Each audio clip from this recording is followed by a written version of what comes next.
하나님께 영광의 박수 드리죠. 감사합니다.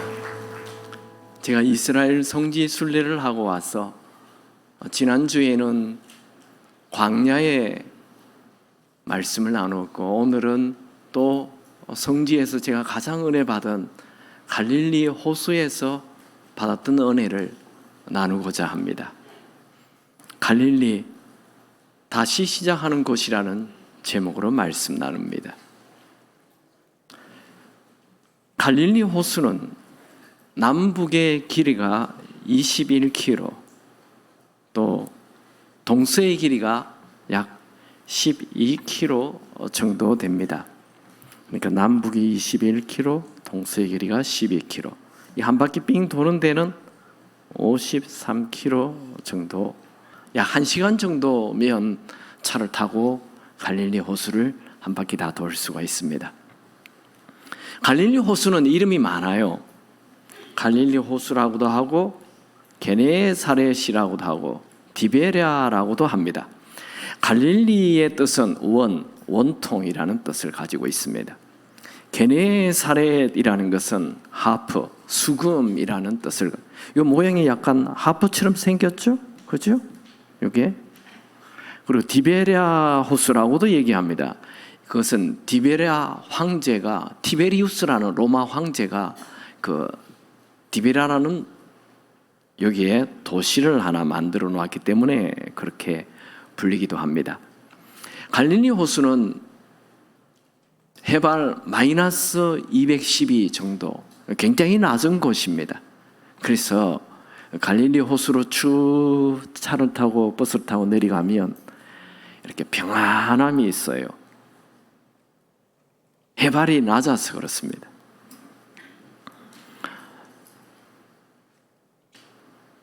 성경에는 곳곳에 보면 갈릴리 호수를 갈릴리 바다라고도 되어 있어요. 호수일까요? 바다일까요? 호수입니다. 물이 짠물이 아닙니다. 바닷물이 아니에요. 민물입니다. 그래서 호수가 맞아요. 그런데 성경에는 왜 바다라고 기록했을까요? 호수라고도 써놨지만 바다라고도 써놓은 것이 있어요. 이스라엘은 팔레스틴 땅은 물이 아주 귀한 곳입니다. 1년에 2번밖에 비가 오지 않습니다. 건기우기해서 이른 비, 늦은 비, 비가 귀한 곳이기 때문에 물이 조금만 모여 있어도 바다인 것입니다. 그래서 그들은 바다라고도 사용합니다. 갈릴리 호수 주변에는 많은 여러 도시들이 있습니다. 그 도시들을 오늘 좀 살펴보고자 합니다. 첫 번째 도시는, 갈릴리 해변에 있는 첫 번째 도시는 이 가버나움입니다.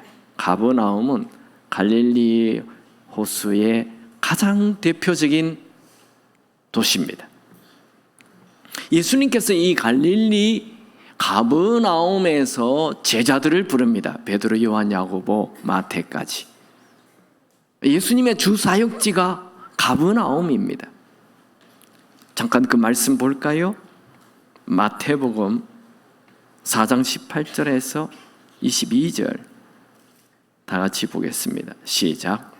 나사렛을 떠나 스불론 납달리 지경 해변에 있는 가버나움에 가서 사시니 갈릴리 해변에 다니시다가 두 형제 곧 베드로라 하는 시몬과 그의 형제 안드레가 바다에 그물을 던지는 것을 보시니 그들은 어부라 말씀하시되 나를 따라오라 내가 너희를 사람 낚는 어부가 되게 하리라. 그들이 곧 그물을 버리고 예수를 따르니라 됐습니다. 가버나움이라는 이 갈릴리 해변 도시는 신약 성경에 16번 정도 나옵니다. 그만큼 예수님께서 자주 가셨던 이 도시가 가버나움입니다. 예수님의 제2의 고향이라고도 불려집니다. 실제로 예수님께서는 어릴 때 나사렛에서 자랐지만 공생의 3년 반은 거의 다 이 가버나움에서 보냈습니다. 가버나움에 예수님의 집이 있었어요. 마가복음 2장 1절을 보면 수일 후에 예수께서 다시 가버나움에 들어가시니 집에 계시다는 소문이 들린지라. 이 집이 예수님의 집입니다. 그래서 복음서에서는 이 가버나움을 예수님이 계시는 본 동네라고 기록합니다. 마태복음 9장 1절에 보면 예수께서 배에 오르사 건너가 본 동네에 이르시니, 이 본 동네라는 것은 예수님이 주로 거하는, 예수님이 집이 있는 가버나움을 말합니다. 예수님께서 이 가버나움에서 베드로, 요한, 야고보 또 세리장 마태까지 부릅니다. 그리고 이 가버나움에서 예수님의 장모 10병을 치유합니다. 그 말은 장모님의 집이 이 가버나움에 있었다는 것이 되고, 또 베드로는 이 가버나움에 베드로의 집이 발견됩니다. 고고학적으로. 그래서 여러분들이 성지순례를 가보면 가버나움에 베드로의 집에서 그곳을 가게 되기도 합니다. 그런데 우리가 하나 이상한 것은 요한복음 1장 44절에 보면 베드로, 야고보, 요한, 안드레, 이 사람들이 벳세다 사람이라고 되어 있어요. 벳세다 사람인데 왜 가버나움에서 이렇게 그물을 던지고 하다가 예수님의 제자가 되었을까요? 가버나움에 장모님 집이 있으니 베드로가 이 가버나움에 와서 장모님 집 옆에 집을 짓고 살았던 것입니다. 원래 시댁보다 처갓집 옆에 있는 게 편해요. 그래서 그곳에서 베드로의 집이 있었고 베드로가 그곳에서 업으로 살았던 것입니다.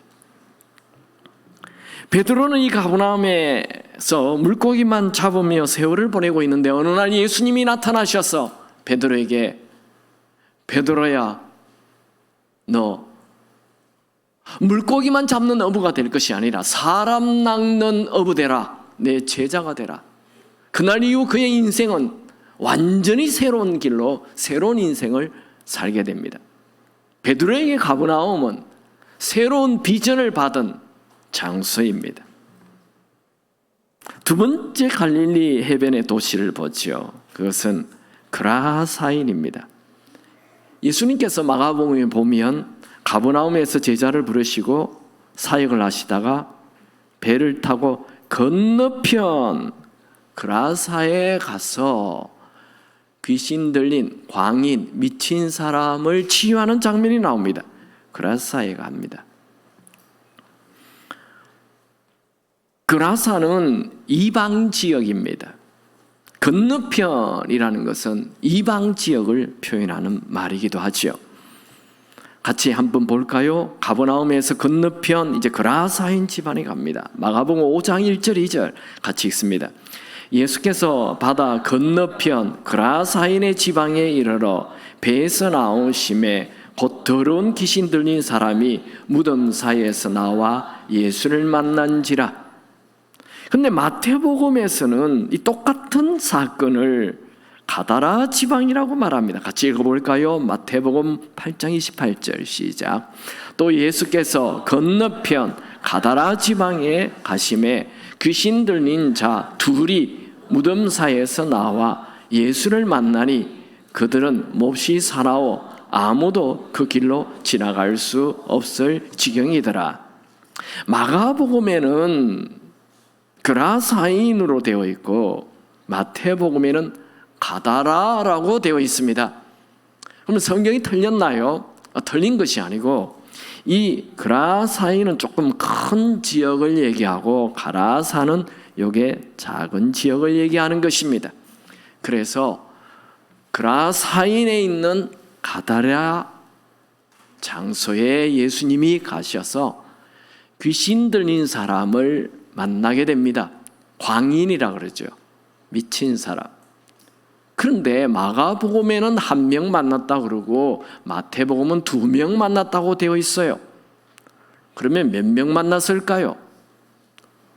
2명이 맞습니다. 두 명 만났는데 한 명하고 주로 대화를 했기 때문에 마가는 성격이 좀 급합니다. 마가는 부잣집 아들입니다.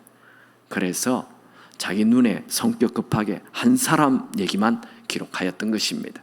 어쨌든 이 그라사 지역에 가서 예수님이 귀신 들린 사람을 만나서 치유하십니다. 이 사람은 어떤 사람입니까? 가족이 버린 사람입니다.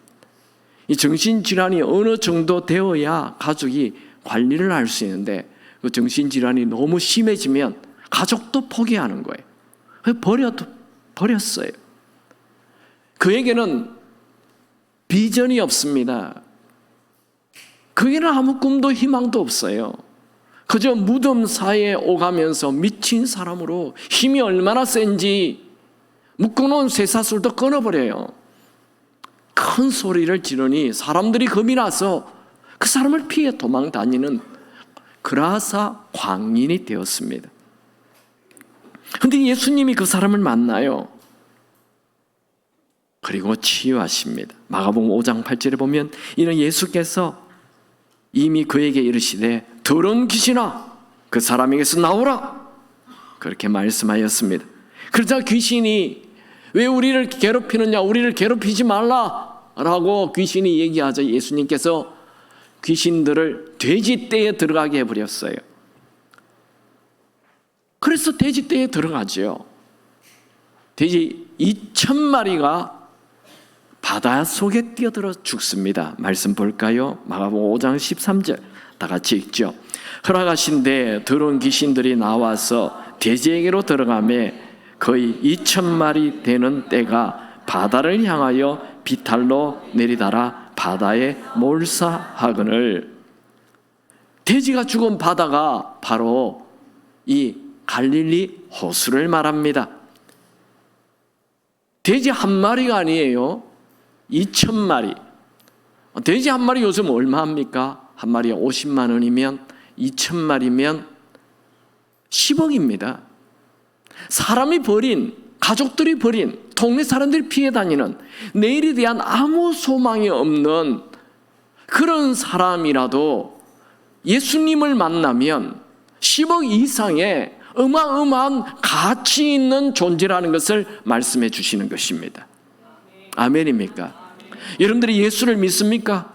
여러분들은 세상 사람들의 눈에 볼 때, 가족들의 눈에 볼 때 볼품없고 버림받는 초라한 사람이라 하더라도 여러분들이 예수님을 모시기만 하면 여러분들은 하나님께 존귀한 자가 되는 것입니다.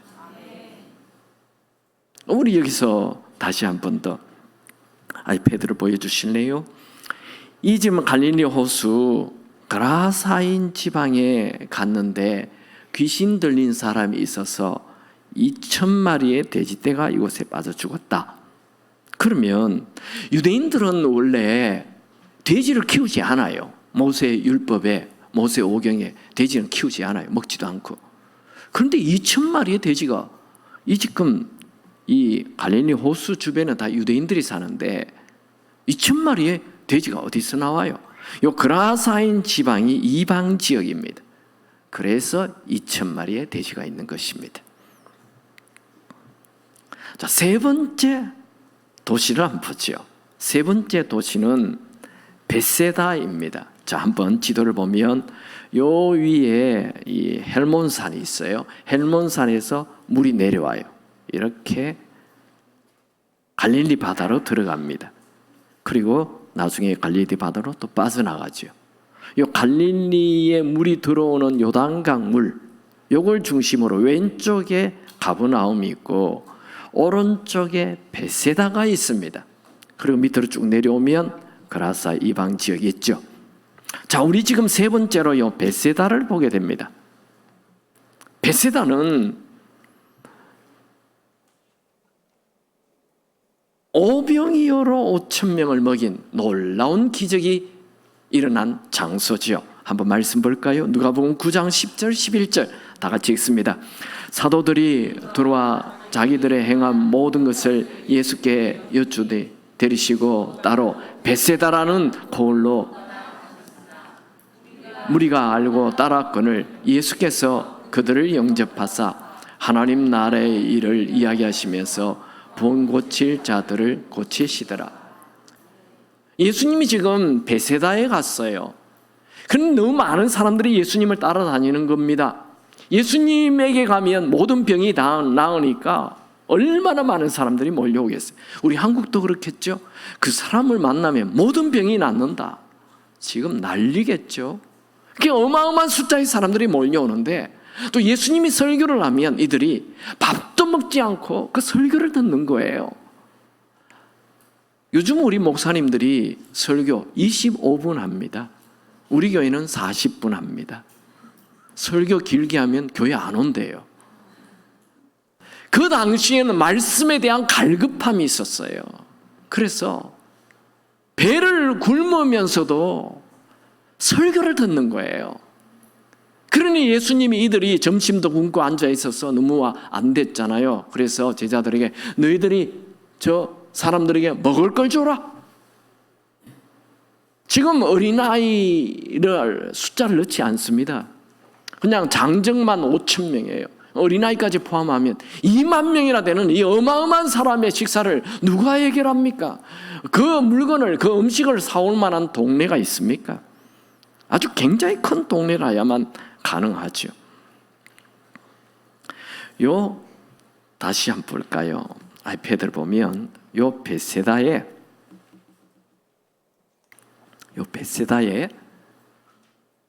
지금 여러분들이 성지순례를 가면 베세다 위쪽에 있는 텔 베세다라는 곳을 가게 됩니다.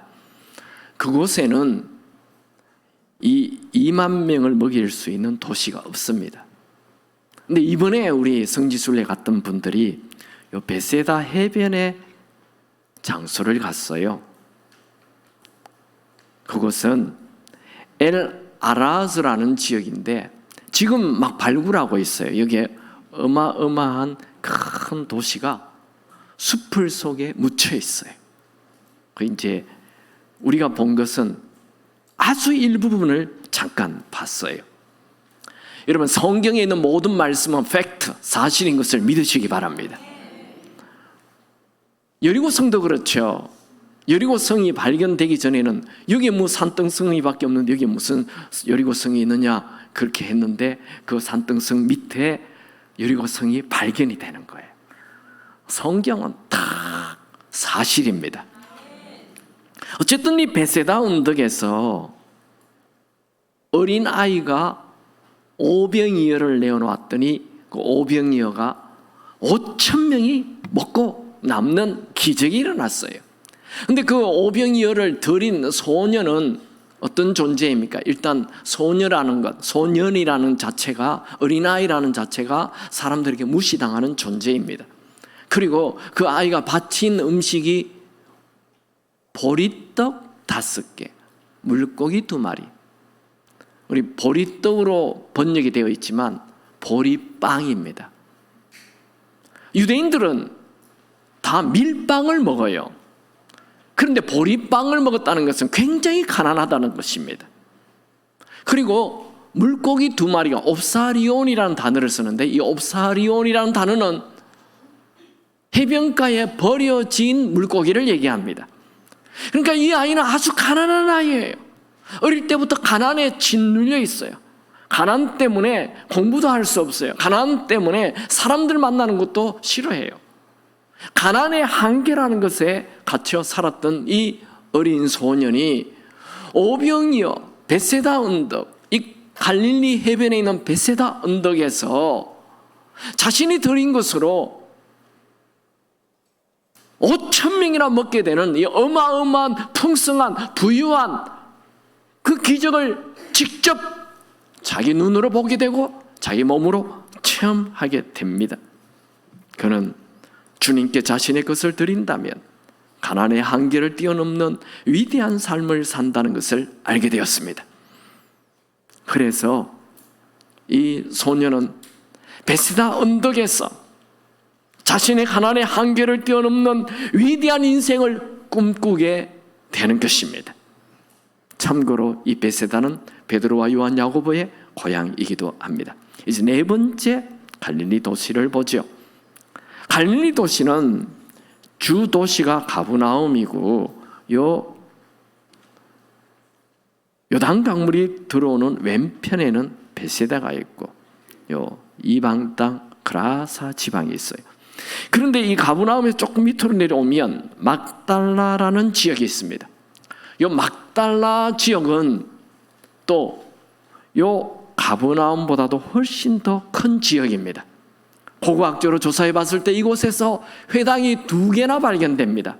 한 지역에 회당이 2개 발견된다는 것은 그 도시가 굉장히 크다는 것을, 유대인들이 굉장히 많이 살았다는 것을 얘기합니다. 그러니까 가버나움에서 물고기를 잡으면 요 막달라에 와서 고기를 팔았고, 또 막달라에서 생선 절임을 만들어서 로마와 예루살렘에 팔았던 것입니다. 최근에 이 막달라에서 막달라 스톤이 발견됩니다. 막달라 스톤에는 저렇게 작은 것이지만 저 안에 이 조각이 되어 있는데, 그 조각에 유대인들을 상징하는 금촛대 7개가 있는 것이 발견이 됩니다. 이 막달라 지역은 굉장히 부유한 지역이고 굉장히 큰 지역이었다는 것을 알게 됩니다. 그리고 또 최근에 이 막달라 지역에서 예수님 당시에 배가 발견됩니다. 가뭄이 와서 그 호수에 물이 쫙 줄어들었을 때 2000년 전에 예수님 당시의 배가 발견되었습니다. 고고학적으로 다 증명이 됩니다. 그래서 이 또 큰 화제가 되었죠. 어쨌든 이 막달라 지역은 굉장히 큰 지역이었다는 것입니다. 그 지역에 귀부인이 살고 있었습니다. 아주 돈이 많은 귀부인입니다. 그런데 정신질환을 가지게 돼요. 정신질환이 오니까 아무리 돈이 많지만 내일에 대한 아무런 희망도 없고 비전도 열정도 없이 살아가고 있습니다. 그 여인이 예수님을 만나 치유가 됩니다. 그래서 얼마나 기쁜지 그가 가지고 있는 모든 재산을 예수님의 12제자 수발하는 데 다 사용합니다. 그 여인이 바로 막달라 마리아입니다. 우리 성경 볼까요? 누가복음 8장 1절에서 3절 다 같이 읽겠습니다. 그 후에 예수께서 각 성과 마을에 두루 다니시며 하나님 나라를 선포하시며 그 복음을 전파할세 12제자와 함께하였고, 또한 악귀를 쫓아내고 병 고침을 받은 어떤 여자들 곧 7 귀신이 나간 막달라인이라 하는 마리아와 헤롯의 청지기 구사의 아내 요한나와 수산나와 다른 여러 여자와 함께하여 자기들의 소유로 그들을 섬기더라. 예수님이 12제자가 이렇게 다니는데 돈이 들지 않겠어요? 먹고 자고 물건을 사고 해야 되죠. 근데 이 모든 돈을 막달라 마리아가 다 후원을 합니다. 이 막달라 마리아가 예수님을 돕는 여러 여자 중에 제일 앞에 기록되어 있다는 것은 가장 나이가 많았다는 것이고, 또 가장 많은 돈을 대었다는 것을 말하는 것입니다. 성경에는 7 귀신 들린 여자라고 나오는데 굉장히 큰 정신질환을 가졌다는 것입니다. 그녀는 예수님의 공생애 동안 변함없이 예수님을 따라다니며 후원을 하였고, 예수님이 십자가에 죽을 때에 12제자들이 다 도망가잖아요. 물론 요한은 남아 있었지만 베드로도 도망가 버렸어요. 다 도망갔어요. 그때 막달라 마리아는 끝까지 예수님 곁에 있습니다. 그래서 예수님께서 부활하셨을 때에 제일 먼저 베드로에게 나타나지 않습니다. 요한에게 나타나지 않습니다. 제일 먼저 예수님은 의도를 가지고 먼저 막달라 마리아에게 나타나십니다. 성경에 그렇게 기록이 되어 있어요. 최초로 예수님의 부활을 본 사람, 마가복음 16장 9절에 읽어볼까요? 예수께서 안식 후 첫날 이른 아침에 살아나신 후 전에 7 귀신을 쫓아내어 주신 막달라 마리아에게 먼저 보이시니, 이것은 예수님의 의도라는 거예요. 일부러 먼저 막달라 마리아에게 자기를 보이셨다는 거예요. 왜요? 막달라 마리아의 변함없는 충성심, 주님을 향한 뜨거운 사랑, 그것을 주님은 기억하신다는 것입니다. 오늘 우리가 이 갈릴리 호수 근처의 도시에서 예수를 만난 사람들이 전혀 다른 인생을 시작하는 것을 보았습니다. 갈릴리, 우리 첫 번째 가버나움의 제자를 불렀죠. 두 번째 그라사의 광인을 치유했죠. 세 번째 오병이어로 5,000명을 먹여 그 소년에게 큰 꿈을 주었죠. 네 번째 이 막달라라는 곳에서 정신질환을 가지고 있는 막달라 마리아를 치유한 것을 보았습니다. 근데 갈릴리 호수에서 가장 큰 은혜를 받은 사람은 바로 베드로입니다. 베드로는 가버나움 그 갈릴리 호수 해변에서 예수님을 만나 사람 낚는 어부가 되라는 비전 받았어요. 그 비전 받아서 예수님 따라다니다가 3년 반 따라다니다가 예수님이 십자가에 죽을 즈음에 도망가 버렸어요. 난 예수를 모르고 예수님을 부인했어요. 그냥 부인한 것 아닙니다. 맹세하오, 목숨 걸고 나는 절대로 예수를 모른다. 예수님 입장에서 보면 베드로는 예수님을 버린 자잖아요. 예수님을 부인한 자, 그는 실패자예요. 영적인 낙오자입니다. 그런 베드로가 예수님의 부활을 직접 봤잖아요. 12제자 중에 도마가 없을 때 예수님이 나타났어요. 부활하여서. 두 번째, 도마가 있을 때 또 나타나요. 공식적으로 2번 예수님이 부활하여서 제자 베드로에게 나타난. 그리고 고린도전서 15장에 보면 베드로와 예수님이 1대1로 또 만나는 장면 나와요. 이렇게 부활한 예수님을 자주 만났던 베드로이지만 자신이 예수님을 부인했잖아요. 버렸잖아요. 그래서 차마 내가 이제 또 예수님을 섬기는 수제자가 될 자격이 없다. 나는 그냥 갈릴리 바다로 돌아가겠다. 그러면서 돌아가 버립니다. 나는 이제 예수님 볼 면목이 없어. 그리고 예수님은 부활했지만 그건 예수님의 능력이지 나에게는 그런 능력 없어. 그러니까 나는 그냥 다시 이제 물고기나 잡으며 살아야 되겠다 하면서 갈릴리 바다로 돌아갑니다. 이 갈릴리 바다, 자 이거 보면 막달라, 가버나움, 베세다, 그라사, 이 해변 중에 베드로가 어느 해변 도시에 갔을까요? 한번 생각해 보세요. 베세다는 자기가 태어난 곳입니다. 어쨌든 요 가버나움, 요 둘 중에 하나일 것 같은데 어딜 것 같아요? 가버나움에 가지고 자기 부인이 있는데 가야지. 장모님도 있는데, 그리고 자기 집도 있고 자기 배도 있고 분명히 가버나움에 간 것 같습니다. 우리 같이 한 말씀 읽어볼까요? 요한복음 21장 3절 다 같이 읽습니다. 시몬 베드로가 나는 물고기 잡으러 가노라 하니 그들이 우리도 함께 가겠다 하고 나가서 배에 올랐으나 그날 밤에 아무것도 잡지 못하였더니, 그때 부활하신 예수님이 예수님을 부인한 베드로, 실패한 베드로, 비전을 버린 베드로, 열정이 사라진 베드로에게 나타났습니다. 여러분, 예수님은 실패한 자리에 찾아오십니다. 우리가 주님을 부인해도 주님은 절대로 우리를 부인하지 않습니다. 나는 나를 포기할 수 있지만 예수님은 나를 포기하지 않습니다. 밤새 물고기를 잡으려 했지만 물고기 한 마리 잡지 못한 베드로에게 그물을 오른편에 던지라 말씀하시니 그 말에 순종하자 엄청난 물고기가 잡혔어요.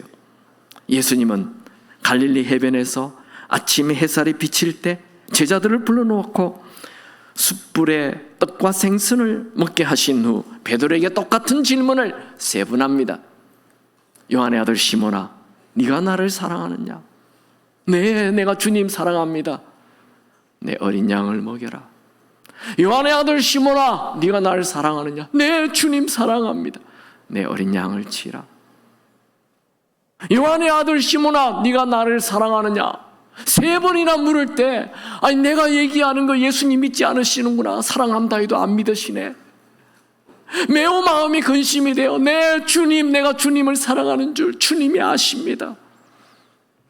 그때 예수님께서 내 어린 양을 먹이라. 왜 똑같은 질문을 세 번이나 했을까요? 베드로가 예수님을 3번 모른다 했잖아요. 그러니 너 입으로 3번 사랑한다고 말을 해라.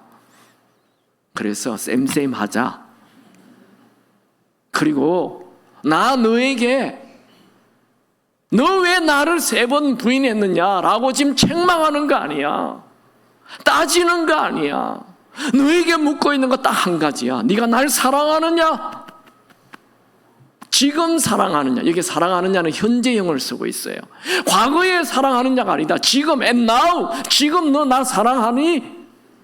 여러분, 지금 여러분들 예수님을 사랑하십니까?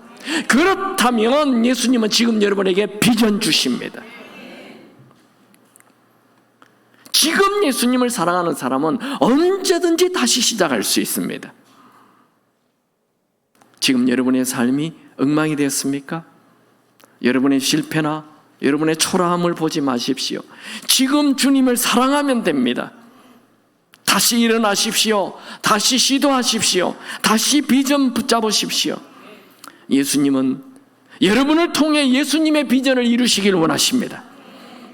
여러분이 실패한 그 장소는 포기의 장소가 아니라 사명을 다시 가져야 할 장소입니다. 모든 실패는 사명을 위해 살 수 있는 기회가 됩니다.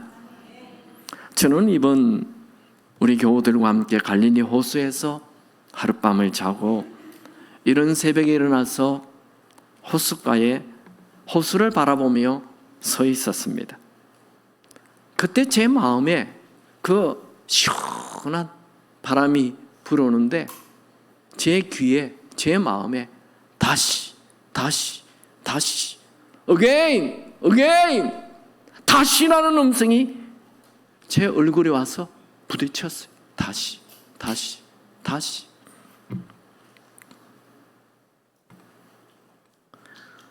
저는 오늘 갈릴리를 집중적으로 한번 살펴봤습니다. 이런 설교 처음 해봅니다. 한 장소를 놓고 설교를 해보는 것은 갈릴리의 뜻 기네사렛 하프라고 했죠. 수금이랬죠. 갈릴리 바다는, 갈릴리 호수는 하프를 닮았어요. 이게 아까 제가 늘 그렸잖아요. 이렇게 생긴.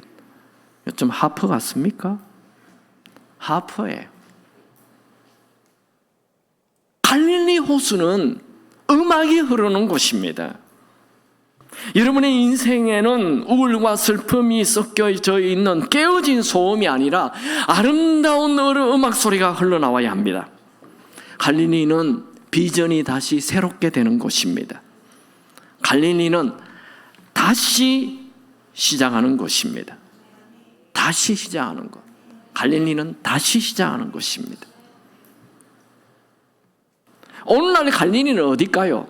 어디가 오늘날 갈릴리일까요? 배 타고 갈릴리 바다 가야 됩니까? 교회가 갈릴리 호수입니다. 오늘날 갈릴리는 예수님이 계시는 곳이 갈릴리 호수입니다. 여러분, 갈릴리 호수에서 예수님을 만난 자들이 다 다시 시작한 거 아시죠? 그래서 광인 무덤 사이로 뛰어다니는 허무한 인생을 살다가 예수님을 만나 온 가족들에게 희망을 주는 삶을 살았습니다. 베세다 어린 소녀, 오병이어로 5,000명을 먹이는 기적을 통해 가난의 한계를 넘어 수많은 사람들을 먹이는 그런 위대한 꿈을 꾸게 되었습니다. 막달라 마리아, 부유한 귀분이 부인이었지만 정신질환으로 세상적으로 치유할 수 없는 불행한 삶이었는데 예수를 만나 깨끗이 치유되어 예수님 사역에 가장 크게 도왔던 사람이 되었습니다. 가버나움의 베드로는 갈릴리 해변에서 예수님을 만나 처음 가졌던 비전을 다시 회복하고 초대교회를 이끄는 영적 거장이 되었습니다. 예수님을 만나면 누구든지 실패의 자리에서 다시 새로운 열정 가지고 살게 됩니다. 예수님을 만나면 누구든지 다시 시작할 수 있습니다. 예수님을 만나면 누구나 다 노래를 부를 수 있습니다. 예수님을 만나면 모든 불행에도 불구하고 다시 일어날 수 있습니다. 예수님을 만나면 모든 실패의 자리에서 다시 일어나 사명자로 살 수 있게 됩니다. 여러분, 이게 실패하지 않은 사람이 있습니까? 이 세상에 사는 모든 사람은 실패를 합니다. 실패를 경험하지 않는 사람은 아무도 없습니다. 실패란 우리 모두에게 일어나는 일입니다. 중요한 것은 다시 일어나는 것이죠. 다시 비전을 가지고 사명자로 사는 것, 이것이 중요합니다. 예수님은 우리가 실패한 그 자리에서 다시 일어나길 원하십니다. 예수님은 질병을 가진 자에게 그 사람이 어떤 질병을 가졌든지 상관없이 다시 온몸이 치유되기를 원하십니다. 예수님은 어떤 정신적인 심각한 질병을 가졌든지 상관없이 다시 치유되어 열정 가지고 사는 자 되기를 원하십니다. 예수님은 아무리 큰 실수를 하고 넘어졌다 하더라도 다시 비전 가지고 살기를 원하십니다. 여러분, 여러분에게 오늘이 펼쳐져 있습니까? 우리에게 오늘이 펼쳐져 있다는 것은 하나님께서 아직도 우리를 향한 기대를 걸고 있다는 말이 됩니다. 하나님은 여러분을 망치길 원치 않습니다. 하나님은 여러분이 어느 자리에 있든지 여러분을 지금도 계속 응원하시길 원하십니다. 1981년부터 2001년까지 미국 제너럴 일렉트릭 사장이었던 잭 윌치, 아마 경제를 조금 아는 분들은 이 잭 윌치를 모르는 사람이 없을 것입니다. 그는 어릴 때 장난이 심하고 그렇게 공부를 하지 않는 말썽꾼이었습니다. 그래서 많은 선생님들에게 또 주위 어른들로부터 꾸중을 많이 받으며 자랐습니다. 그러나 그의 어머니만은 자기가 무슨 일을 하든 언제나 너는 잘할 수 있다, 다 할 수 있어 라고 격려해 주었습니다. 모든 사람이 너는 안 된다라고 말할 때 어머니만큼은 자기 자신을 믿어주었던 것입니다. 그는 나를 향한 어머니의 믿음으로 오늘 내가 이 잭 윌치가 이 자리에 있다라고 고백했습니다. 여러분, 평범한 어머니 한 사람의 믿음으로만으로도 포기하지 않고 위대한 인생을 살았다면 온 우주를 창조하신 주님께서 나를 믿고 다시 시작하라고 하시는데 무엇을 못하겠습니까? 여러분, 실패의 자리에 계속 앉아 있지 마십시오. 매일 다시 시작하시기 바랍니다. 매일이 새로운 삶입니다. Every day is a new life. 지금 내가 서 있는 그 장소에서 다시 시작하면 됩니다. 예수님은 베드로가 실패한 장소, 모든 것을 버리고 꿈도 열정도 비전도 버리고 있는 그 장소에 오셔서 그에게 다시 일어나라 말씀하셨습니다. 영국에 아주 재미있는 속담이 있어요. 원숭이가 공을 떨어뜨린 지점에서 다시 시작하라, 이런 속담이 있어요. 이 속담이 생긴 것은 영국이 인도를 지배할 때 인도 땅에 그 사람들이 그 골프를 좋아하니까 골프를 치는 그 장소를 하나 만들었어요. 로얄 콜카타라는 곳에 그 유명한 골프 이 장을 만들었어요. 그런데 그곳에는 원숭이가 너무 많아요. 인도는 원숭이가 많으니까. 원숭이가 너무 많아가지고 이렇게 골프를 탁 공을 날려가지고 이제 그 마지막 골인 그 동그란 그 안에 공이 들어가기 직전에 원숭이가 나타나서 그 공을 확 가져가 버린다. 그러니까 경기가 엉망이 돼요. 그래서 아무리 원숭이를 없애려 해도 이 원숭이를 막을 수가 없어요.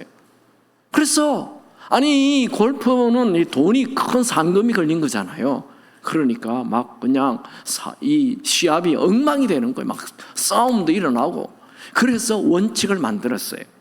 원숭이는 골프공을 가져갔다가 또 골프공을 던져요. 그러면 원숭이가 던져놓은 그곳에서 시작한다가 그게 원칙이 됐어요. 그리고 그게 속담이 됐어요. 원숭이가 던진 그 장소에서 시작하라. 이게 우리 인생이에요. 우리 인생이 내 계획대로 되지 않습니다. 공부를 열심히 해서 내일 시험 치야 되는데 오늘 딱 교통사고 나버려요. 그게 원숭이가 공을 가져간 거예요.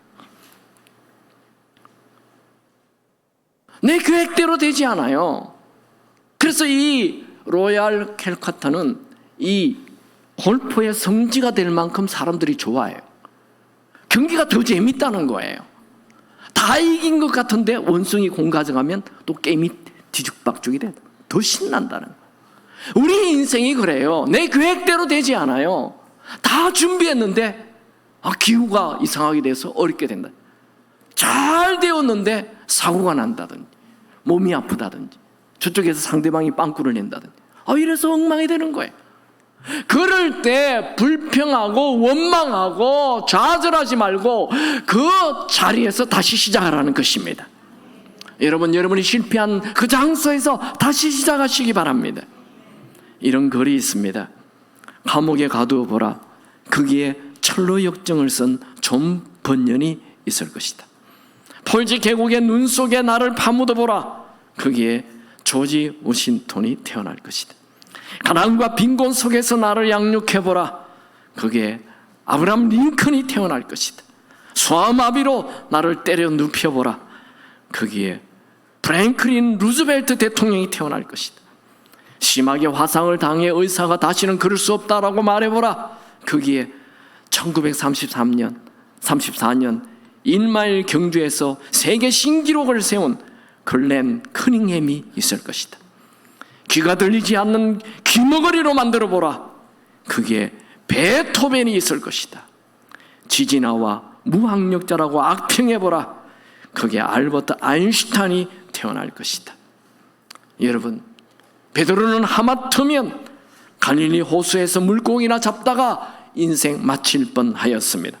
그가 실패한 자리에서 예수님을 만나 다시 어린 양을 치라는 사명 붙잡고 살자, 다시 일어나자.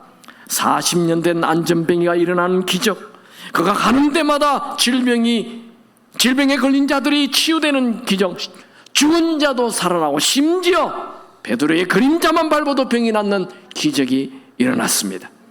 베드로는 수많은 초대교회를 세웠고 불후의 명작 베드로전서, 베드로후서를 기록하고 또 어린 마가를 불러서 마가복음을 기록하게 하였습니다.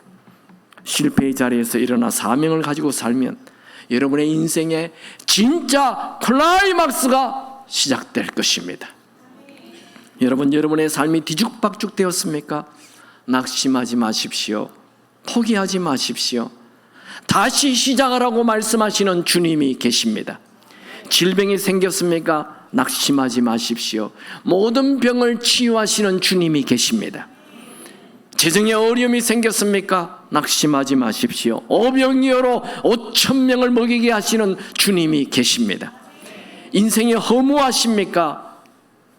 사람들이 싫어졌습니까? 낙심하지 마십시오. 이 땅이 아닌 영원을 위해 사는 사명을 가지시기 바랍니다. 과거에 비전이 있었는데 지금 그 비전이 시들시들해졌습니까? 낙심하지 마십시오. 다시 열정을 가지십시오. 여러분의 열정에 불을 지펴 주시길 원하시는 예수님이 계십니다. 저는 여러분들을 갈릴리 호수로 초대합니다.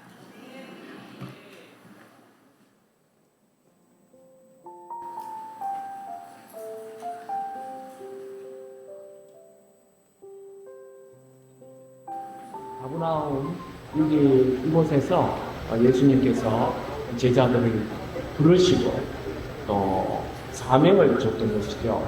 네, 사람 낚는 어부가 되라, 그렇게 얘기했지만 그들은 3년 동안 예수님을 따라다니다가 예수님이 십자가에 죽었을 때 모든 것을 버리고 다시 이 갈릴리로 돌아와서 자기들이 3년 전에 버렸던 그 배를 다시 타고 물고기를 잡는 평범한 베드로와 요한과 야고보 이 어부들로 돌아가버렸죠.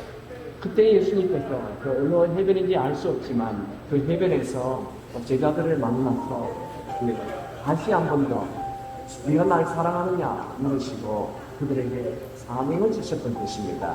그래서 저는 갈릴리 하면 주님이 조금 비전을 줬던 것이고 그 비전을 받았지만 실패했던 그들에게 또다시 오셔서 너희들 실패했구나, 너희들 이제 아무것도 할 수 없구나가 아니다. 네가 날 사랑하기만 한다면 다시 나는 너희들에게 사명 주시고 말이야.